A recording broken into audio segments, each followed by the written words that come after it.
Hey,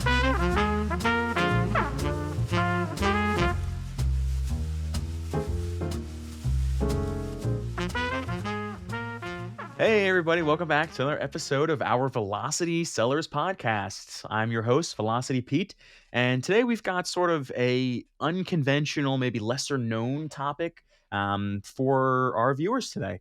We're talking about making the switch from Amazon's Vendor Central to Amazon Seller Central.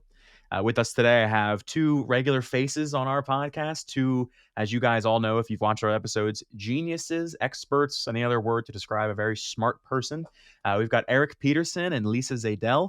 I'm very excited to talk to you both about sort of what is involved in making the switch and how people can do it. Hello. Hi there, Pete. Thanks for having us, Pete.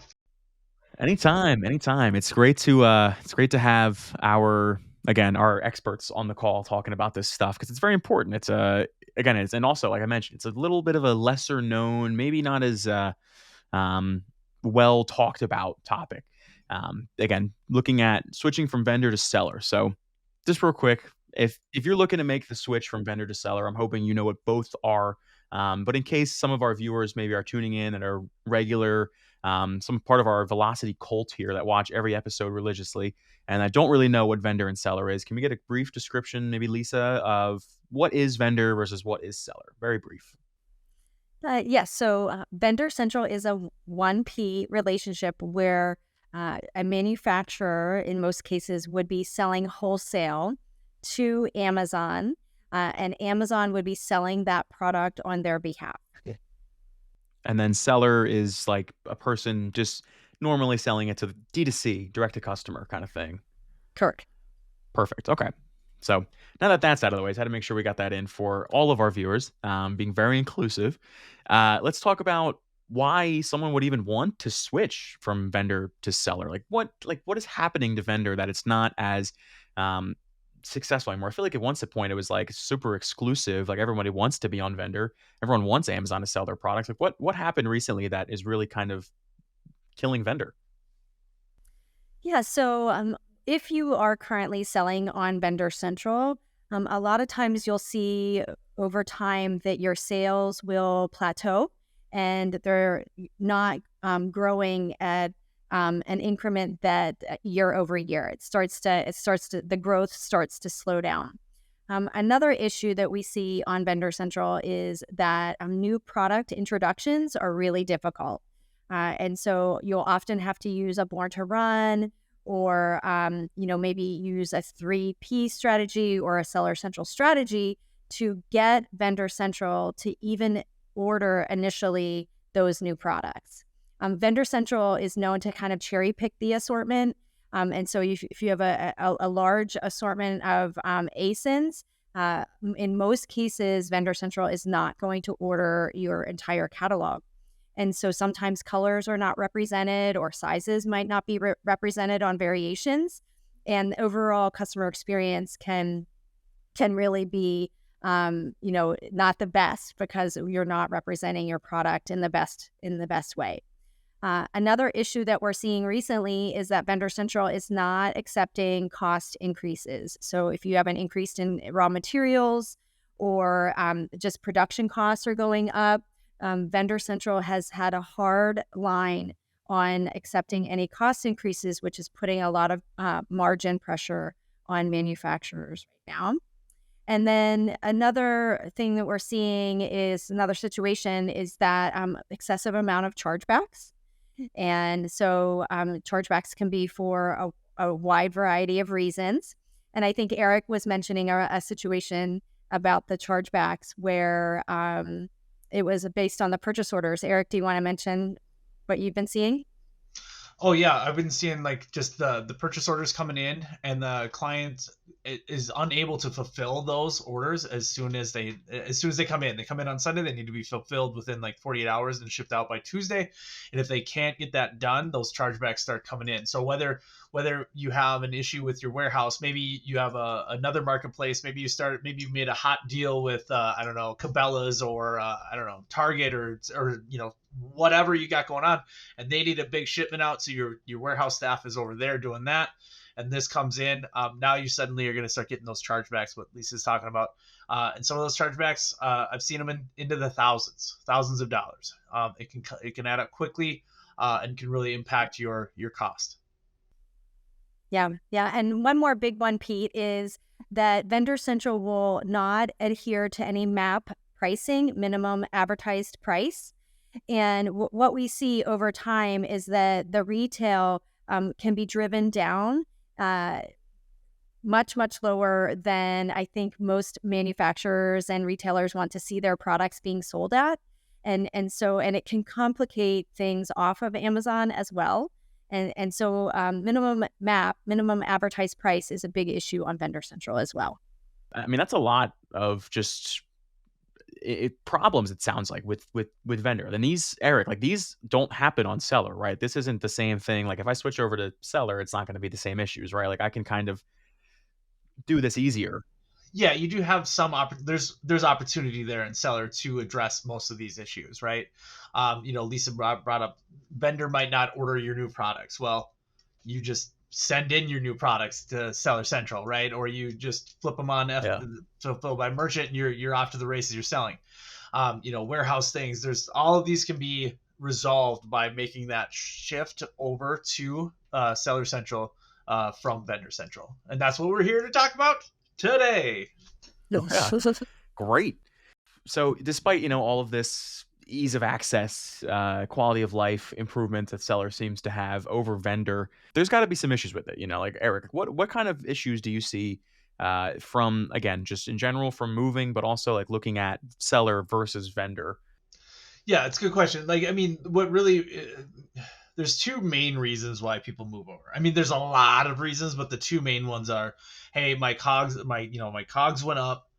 I can't vendors not improve accepting my price increase, and I kind of want to have control of my brand a little bit. I want a little bit more control, a little bit more hands on, and it just makes it a little bit easier on seller. You have to ask permission on vendor. Hey, can I get a price increase? And they'll say yes or no. And they most of the time they say no. So moving into seller, and going through that spreadsheet where you're saying, hey, if I change my price to this, would I be more profitable?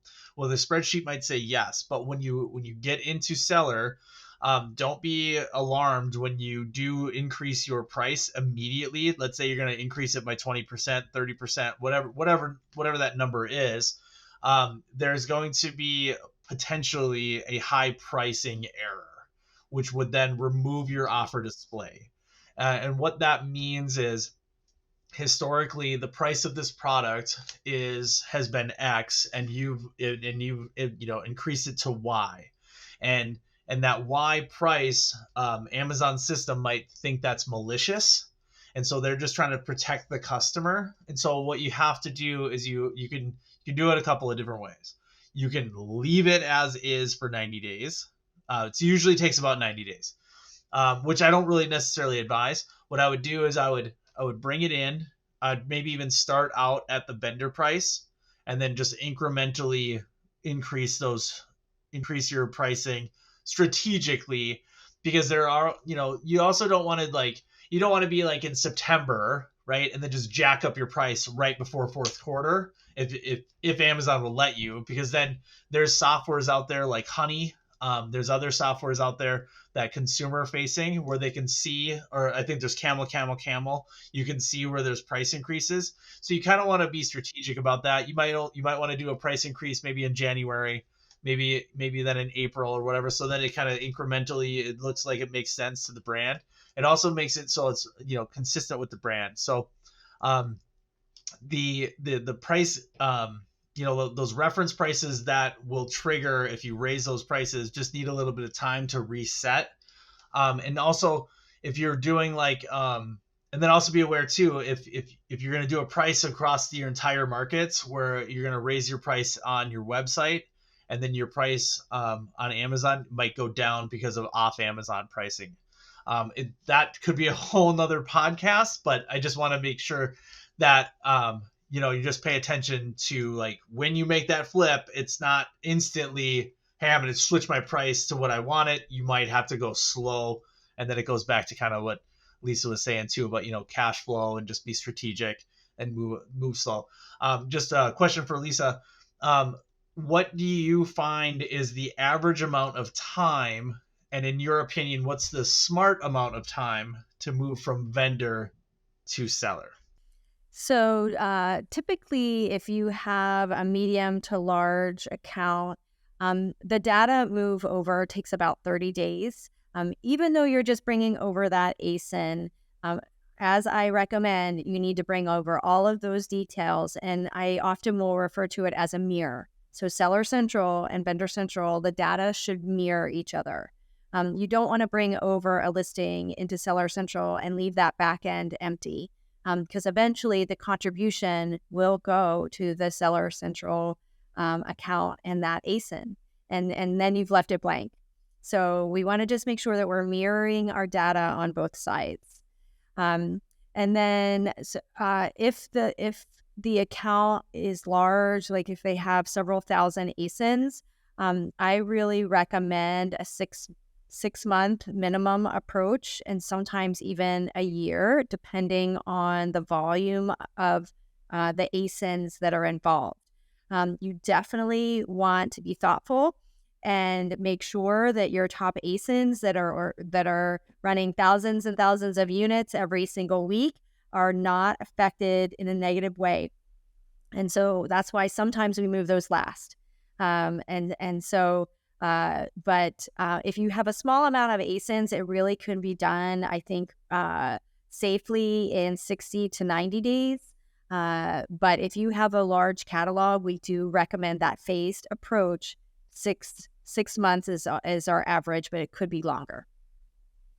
So let's say I'm a seller. I'm on vendor somehow, and I want to make the switch to Seller Central. What are the steps involved? Like, what's the first thing I have to do? And then the second thing, and then the third thing, and then if there's a fourth thing, the fourth thing. Like what are the steps? What's the process here? That's a great question, Pete. What we want to do first is we want to make a nice big old spreadsheet and do kind of like a cost analysis just to make sure that your gut reaction is going to be proven by data. So you want to kind of look into what your fees would be if you want to go FBA, if you want to go FBM, if you want to do a little bit of both. You can pull your vendor COGS from Vendor Central, which is what you're being paid, see what the MSRP is that Amazon is putting the product up for, and you can kind of see what your profit and difference is. And then you can go to, then look at seller, for example, and then check out like what, maybe you wanted to raise your prices up to 20%, vendor won't do that.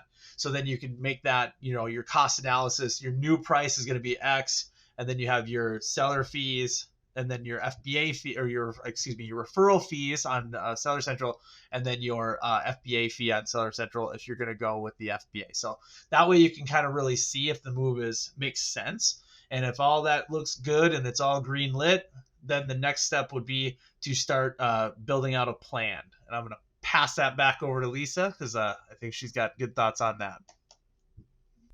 Yeah. So after you've decided that you're going to make the move to Seller Central, I suggest a phased approach because it can really hurt cash flow if you just shut off all of your orders immediately without proper planning.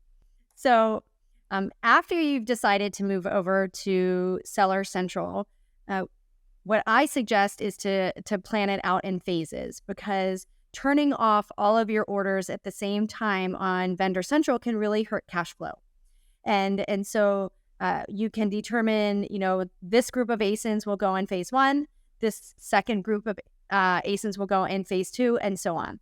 And what we do is we look at inventory on hand, rate of sale, and we make a determination on which ASINs to move first, second, and third. Typically, we leave the high turning, high volume ASINs running and move those last, unless there's a factor to take into consideration. But that will help with your cash flow as you move over these other ASINs. And so we're balancing inventory. And so if you have low inventory in Vendor Central, you can move those ASINs over to Seller Central immediately. And what we recommend is to, even though the ASIN is the same. So it's the same ASIN on Vendor Central and Seller Central. You really need to bring over all of those data points, like country of origin and dimensions, and you have to rebuild that listing in Seller Central, because if you don't, down the road, you will start to get data errors. So we need to bring all of that information over. And then we start to have a plan for FBA and FBM and start bringing in that phase one, those first ASINs into FBA, and just about 4 weeks of Vendor Central selling out. We don't want to have Vendor Central sell out and then you don't have that stock in Seller Central, because then you're going to lose sales rank and BSR while you're out of stock in that ASIN. So about 4 weeks, you start shipping in those ASINs to Seller Central, and we just watch every week while Vendor Central sells out, and we turn those ASINs off of replenishment, and we reject those purchase orders. Sound good? That was a lot. Yeah, a pretty well, I mean, it has to be, right? This is like a pretty lengthy, technical, complicated process. So, but it makes sense. Like everything you just said makes sense to me as someone that doesn't really know a whole lot about vendor. So yeah, that just it checks out. You don't want to run out of stock. I know we've talked a lot about running out of stock on some other episodes about how it's the worst thing, especially the logistics one. It's the worst thing that could possibly happen. So definitely, again, want to avoid that at all costs. Like while you're moving ASINs over, like should you be trying to sort of compete with your ones on vendor with your new ones on seller? How do you recommend going about having products, while you're in the process of moving them on vendor and on seller? It's a balance, right? You kind of want to do the Indiana Jones, the idol swap, with the sandbag. You kind of want to do that right at the same time, right? But I just want to kind of really emphasize like what Lisa did say though, the cash flow is a big part of this, because you really have to, like, when you do that cost analysis, when you're like saying, hey, the vendor and seller, what we were just kind of talking about with that spreadsheet, before you start moving that over, start looking at what kind of cash that you need to make sure that your business is operating. Because like Lisa said, you're going to be getting like, big checks from Vendor Central. They just write those big checks. And then when you make that switch over to Seller Central, you're not getting paid for 2 weeks. I think it's like 10 to 14 days or whatever it is. And then when you get on Seller, they're going to have reserve some of that money too. So it's going to be kind of it's going to be a shock at first. So make sure that you kind of build that into your business plan when you do make that switch. But the Pete's question here is, should we be selling on seller and vendor at the same time on the same ASINs? No, don't do that. I know you're gonna like panic and you're gonna be like, well, trying to make that swap perfectly timed can be difficult, but you don't want to be adding inventory to FBA if you have 10,000 units at vendor. You're probably never going to have that many units at vendor, but you know what I mean? Like you don't want to be like 8, 9, 10, 12 weeks of inventory into FBA when vendor still has inventory. What we should talk about too is like vendor will most likely always have the buy box. Unless you undercut yourself and then you're just racing to the bottom for yourself, which is not a good strategy because you're trying to sell out of your vendor inventory. So the best thing is just kind of make that plan. Try to get, plan out that 6 weeks, 8 weeks, whatever your inventory levels are and your velocity based on what vendor's doing, and then just schedule that out. Make an action plan with different dates and stuff when you should send this ASIN, when this ASIN is going to be sold out. You can have a bit of an overlap, maybe a week, I would say. What do you think, Lisa? Like maybe a week of FBA inventory, vendor inventory? That'd be all right. You can, to like, and you shouldn't be fighting with your buy box. You shouldn't happen. So it wouldn't be like vendor and then seller, then vendor, then seller, right? It's not like you're gonna have that third party seller problem. But what you could do if you do get a little early, you could, close your seller listing just to make sure that your vendor listing sells out, and then you can just flip your, reactivate your seller listing, and then activate that inventory. But that's not necessarily gonna be needed, but it could if it does. So. No, I definitely wouldn't want to, like you said, underprice myself. That just wouldn't be good. And I know nobody wants to compete with Amazon themselves. So definitely, Yeah. So, and like you mentioned earlier, cash flow as well. Also, be sure to, as you start to move those ASINs over, and then your vendor central ASINs start selling out, and then you zero out, like Lisa said, you're gonna flip those to permanently unavailable. Amazon will stop ordering those, right?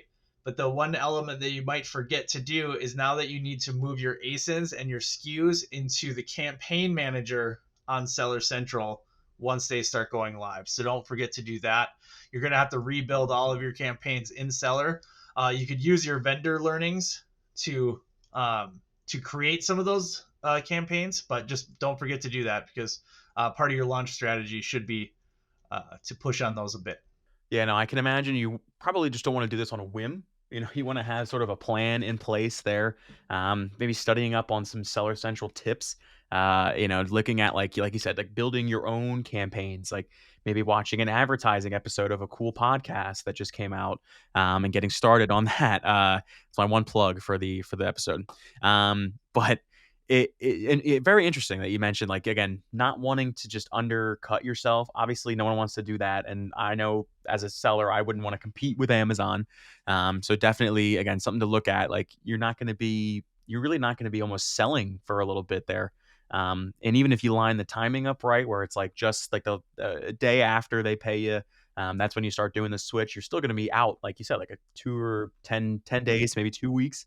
So definitely something you got to look at. A lot of planning goes into this. It sounds like a lot of looking, a couple steps ahead on, like, all right, can we make it to here? What's our plan for once we get started on Seller? All that kind of good stuff. So yeah, and very, very interesting discussion we're having so far on just how exactly you can make this switch. You think it would be sort of seamless if, if only there was a button you could say, oh, transfer all my products to Seller. Wouldn't that be crazy? Do we have any real world examples that we can share with our viewers on kind of this whole process, and maybe how successful it's been for one of our partners, one or two of our partners? I do, Pete. So I had an electronics company uh, use Seller Central. They did what we call a hybrid approach. So they didn't actually fully leave Vendor Central, but they did open up a Seller Central account and they brought products over. And the reason why they did that was, as we mentioned, new product introductions, but also Vendor Central has a tendency to stock out during peak selling periods. And so we can use Seller Central as a backup for when Vendor Central, even through Born to Run and the other programs that are available, Vendor Central can tend to stock out. And so you can use Seller Central as a backup and have stock ready and available when Vendor Central sells out, so that at peak selling periods like Black Friday and Cyber Monday, you would have stock on hand. The other example is we have an apparel company that recently transitioned, and we were having issues with MAP, and it was a big concern, and so they decided to shut off all Vendor Central orders within a 1-month period and move over those ASINs to Seller Central.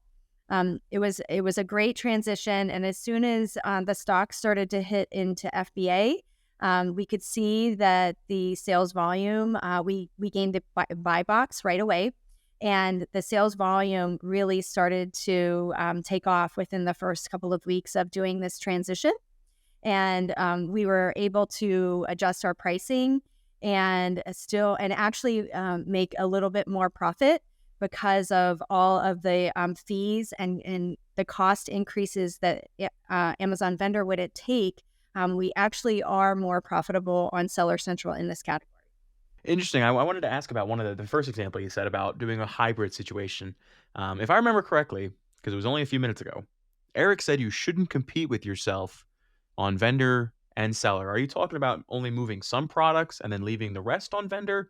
And if so, like, kind of how do you determine those products that you leave on there move across to seller? Like, what's the cadence there for doing that? Yeah, so in that example, there were colors that that Vendor Central was not purchasing, and so no matter what we did, we were always trying to force Vendor Central to write a manual order to take those additional colors. And they're on the variation. So that was one thing. And then they didn't carry the stock year round. And so when we started to approach peak season, we would send that additional product into Seller Central.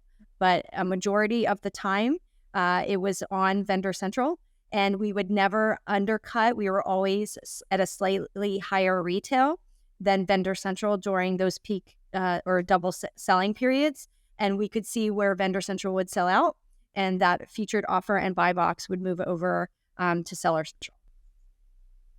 Wow, interesting. Okay, so it's like a, I mean, there's another word for it, a hybrid situation where you're measuring both at the same time, then switching, flipping the light on when it works and off when it doesn't, kind of thing. Very wow, very cool.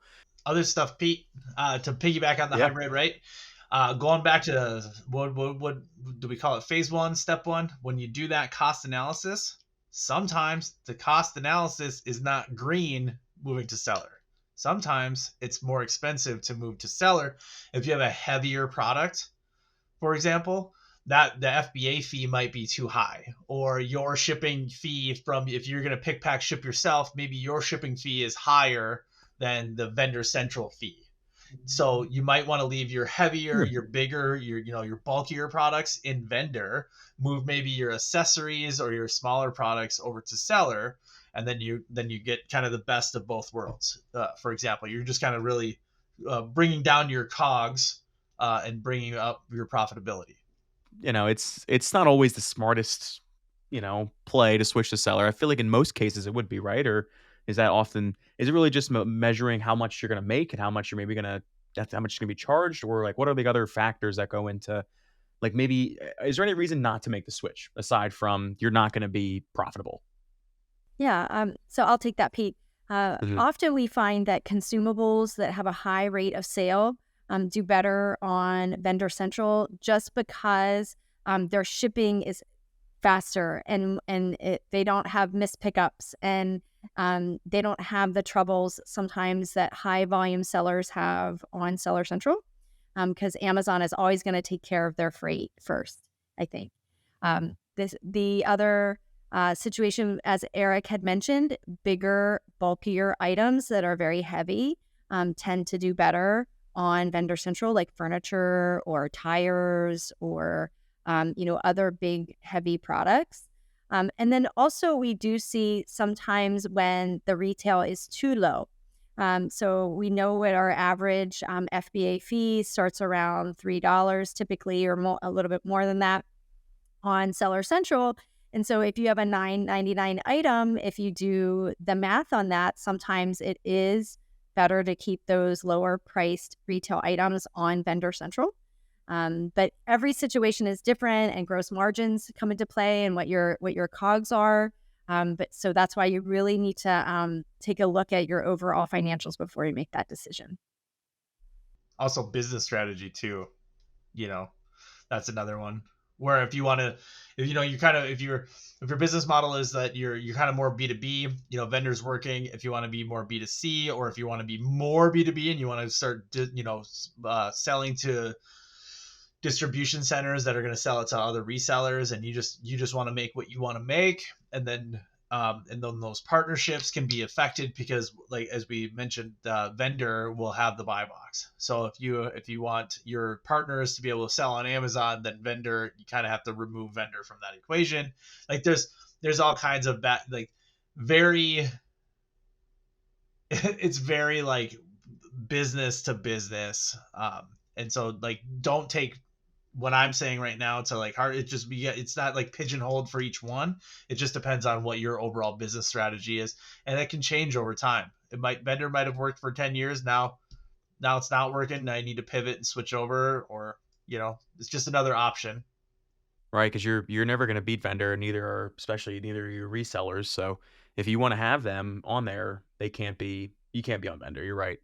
Another thing I wanted to ask about was, like, thinking about, like, all the other different things that maybe, like, that vendor would affect, like, what about selling internationally? Like, if I'm primarily selling in the US and I'm selling on vendor, can I somehow, like, request them to start selling in Europe or the UK, or is that, like, a whole different process? Like, what's the deal there? Like, does vendor operate in even in other countries? Like, what's the deal there? Yeah. So Vendor Central does operate in other countries, and often you'll see where you're shipping into the United States, but they are redirecting product into Canada or into Amazon Global. And so that's actually a downfall because you don't have good visibility to what is being sold in Canada. There's no sales report. You don't know what's being shipped across the border. Same with Amazon Global. And sometimes the data can not transfer over very well. So you don't have that control over your listings and how they might look in another country. And you kind of lose a little bit of your branding when that occurs. As of right now, I have not had much success opening Vendor Central accounts in UK or other countries. Vendor Central is you have to have a certain amount of volume to get that invitation. It's by invitation only.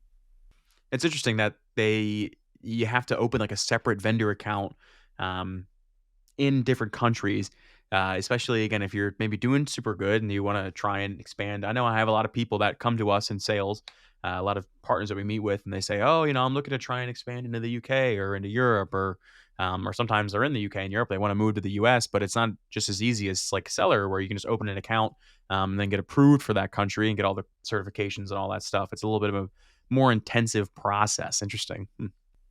Yeah, why don't, Eric, you talk about the benefits of Seller Central and opening up and expanding into international countries? Yeah, so Seller Central does have a nice, I guess it would be, you dip a toe in. I guess would be a good way to put it. So remote fulfillment is you send in your stuff just to FBA like normal, and then the Amazon fulfillment center would ship that product into Canada or Mexico or where anywhere in North America.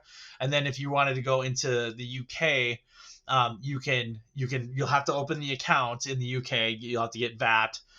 You'll have to consult with your tax expert and things like that. But there are some services that can, Amazon does have VAT services, and there are some opportunities on Amazon that can kind of help you set up those international accounts. But once you're in the UK, you can also do something similar. I believe they call it the European Fulfillment Network, and the European Fulfillment Network will be able to funnel your inventory from the UK into Europe. So it'll be like Germany, Italy, Sweden, Poland, Netherlands, Italy, Spain. Forgive me if I forgot one of the countries. I think there's 7 over there. But anyway, and Seller Central, there are some opportunities there. There's also not a great way to do it, but you can do this. There are 2 options. There is called FBA exports. So you don't even need to have a UK like an account, which means FBA exports. I believe there is 100 countries on there right now. Where if Amazon you qualify, basically if you have certain compliance issues or something that might get blocked, but some of your products would be shipped into 100 of those countries. You don't have a lot of visibility there, but you can pull a transaction report. You can then basically filter out by country, and then you can see where it's hot, and you might be able to be like, hey, we're hot in this marketplace. Let's open up and actually really attack there, because with FBA exports, you don't actually have the ability to advertise. You're kind of giving it up to Amazon. But anyway, again, it's a dip your toe in.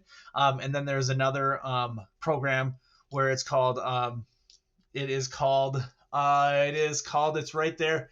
It is I can't remember what it's called. It's under, you go up into the cog, you drop down, it's your FBA settings, and then it'll say allow Amazon to buy and sell your product. And then you'll start showing up in different countries. They'll basically take your listings, they'll duplicate it into those countries, and then the way you'll be able to decipher if a seller is using that program, it'll say ships by Amazon US, sold by Amazon US. So normally if it was a seller, it would say, if it's FBA, it'll be shipped by Amazon, sold by, business Y or whatever. But anyway, not to ramble too much longer on this, but there are some quick and easy, just flip a switch and you're kind of in other marketplaces on Seller Central. Another issue that I definitely think would be a problem would be moving content. Like I know vendor creates this content for you, kind of adjusts your listing a little bit, right? Like you don't really have as much control over that as you would in seller. Can you opt to keep their content, or do you have to start from scratch? Like, what's the process there in getting new content going? When you make the decision to move over to Seller Central, you should share the brand registry rights with the Seller Central account. I don't recommend removing them entirely from vendor. You can actually have brand registry in both, and that's the ideal situation. And we like to optimize all of the data in Vendor Central, and then bring over that data as a mirror, as I mentioned, into Seller Central. Um, Even though you might have brand registry in both, we do see contribution in most cases still always coming out of Vendor Central. And so you might have to maintenance data on both sides. That is something that we do. If we build a variation in Vendor Central, we will mirror that variation in the back end of Seller Central, just so we keep our data really organized, and we understand they're both very similar. Um, that's the best approach. We do leave A plus typically and the storefront in the Vendor Central account, because for large clients, that's a large amount of data to move. It does go by ASIN, so it's reflecting no matter what. You can choose to move it over if you move your brand registry over entirely. But in most cases, we leave A plus and videos and any kind of enhanced content in Vendor Central. And then I guess like if you're leaving it in there, you don't want to close your account, right? Like you don't like was there any is there any benefit to leaving your account open on vendor? I mean, even if there's no orders coming in. Typically you have co-op and MDF, and you have some fees that are going to come through even after you move to Seller Central. So you can't close your account until all of your orders are and invoices are paid and all of your co-op is reconciled. So you're going to most likely have to leave that account open anyway. We suggest leaving it open because you never know what the future may bring. And if you might change your product assortment, or you might find that Vendor Central has some benefits in the future that weren't there today. So we like to leave it open, and especially because of contribution. And so if you do close it, sometimes that contribution doesn't fully come over to Seller Central right away, and you can have some data issues. What do you mean by that, Lisa? I'll be Pete for a second. What do you mean retail contribution? So even though we might have brand registry, Vendor Central is called retail, and they tend to still hold in the hierarchy of contribution. They tend to be at the top of the pyramid, even though you have brand registry. So let's say you change an image. And you're trying to change it in your new Seller Central account that you've just moved that information over from vendor, and you might see that image does not show. You really would have to go back to Vendor Central and put that image in both, as we recommend, in both spots. And I'll piggyback on that a little bit. So, and just so you know, like if you are banging your head against the wall, like Lisa said, you're in Seller Central, you have this wonderful new dimension photo that you're trying to get uploaded. It's just not uploading. You make a case with Amazon, and they say something along the lines of, there's another retail contribution or retail contributor to this ASIN. That's what Lisa's talking about. So that means it's a vendor account pushing that image or blocking your change. So if you ever run into something like that, it could, side conversation, I guess, would be I've done that for other clients, and it'll say a retail contribution, which means a vendor account actually is controlling their ASIN. But that's another conversation. But basically, the takeaway here is just remember, if something's not changing on your seller account on an ASIN that was in a vendor account, chase it back in vendor.